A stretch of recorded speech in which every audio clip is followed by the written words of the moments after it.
Game development is one of the most creative things you can do, and it also can be fun at the same time. But be aware that it can be full of traps that can slow you down or completely derail your progress. So today I'm breaking down the top 10 game dev mistakes to avoid. No fluff, just straight up lessons that can save you time, energy, and probably a few headaches. Let's start with the list. Number 10.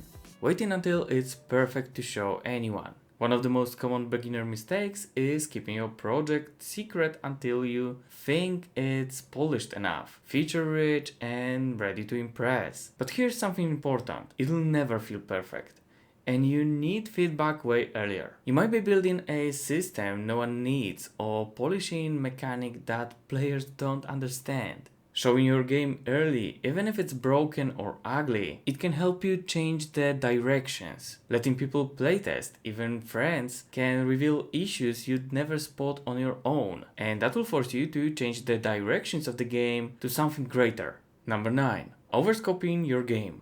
We all dream big. Maybe you wanted to make an open world RPG with crafting, co-op, base building, weather systems, and an original soundtrack with a voiceover. But if you're a solo dev or working with a small team, that ambition can crush your momentum. Scoping is one of the biggest project killers. And I know that because scope creep is the reason I abandoned my last project. So start small, finish a simple game that's polished and fun. You'll learn way more than from a massive project that sits half finished forever. I even did recently upload 2 videos where I talk about my abandoned projects, so make sure to check it out. The link is in the corner, and we're moving forward to number 8. Relying too much on AI or asset packs without understanding the foundations. AI tools and asset packs are amazing. They can speed up your workflow, generate dialogues, fill out environments, and even help write code. But here's the catch: if you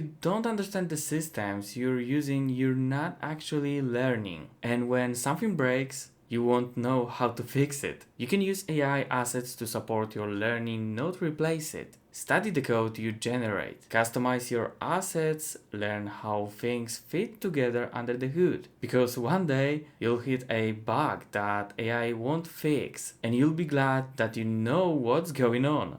So my recommendation is to try at least a bit, stay away from AI and learn the things yourself. And when it comes to asset packs, they can have a huge boost on your progress. And for solo devs, it's a great option. But you need to stay focused and choose right assets that will fit your game perfectly. Otherwise, you'll end up with a bunch of random assets that could not be connected to each other in any sort of way. But overall, pre-made asset packs are great.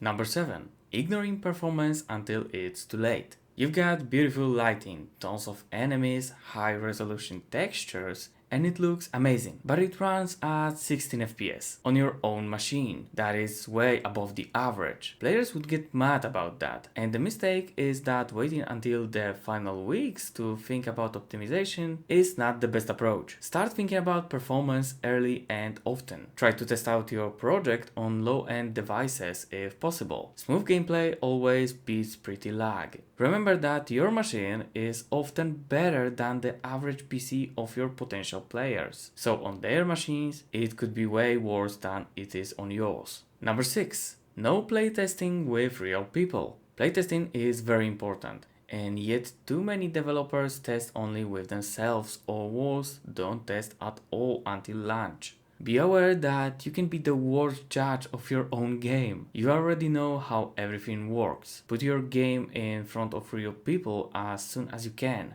Watch them without helping. See where they struggle and if they miss any instructions that the game provides them with. Maybe they get bored about something, or maybe they are confused. Every reaction is a feedback for you, and every round of testing makes your game better. Number 5. Mixing art styles without consistency.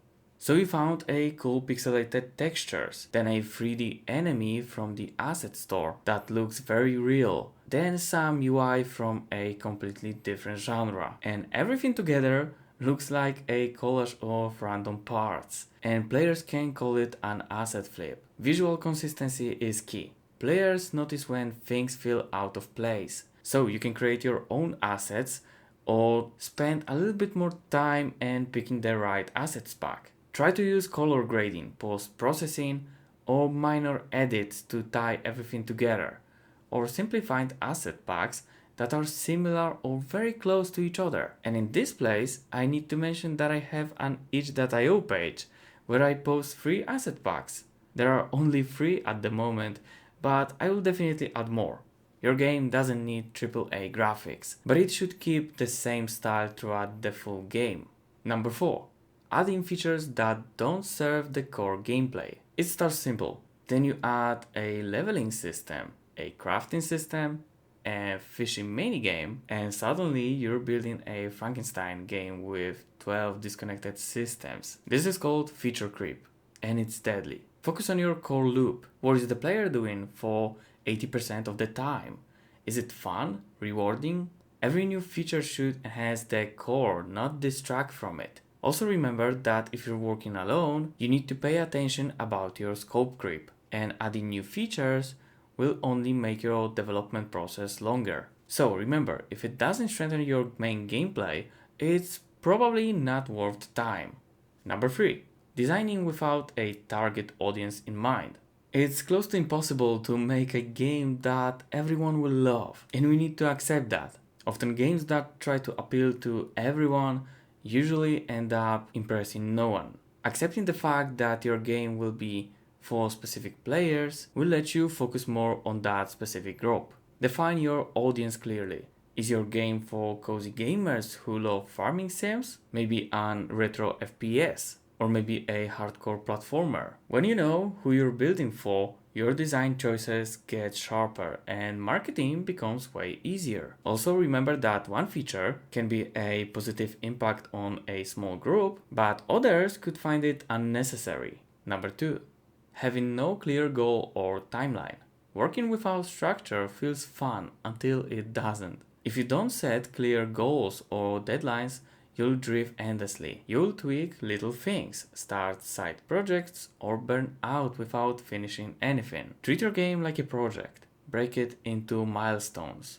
Prototype, alpha, beta, and some polishing. A rough deadline could be also nice. You can track your progress weekly. If you did more progress this week than the last one. And if you see that you're slowing down, maybe it's the time to lower the scope of the game. Tracking the progress speed can be very helpful. Number 1. Not finishing anything.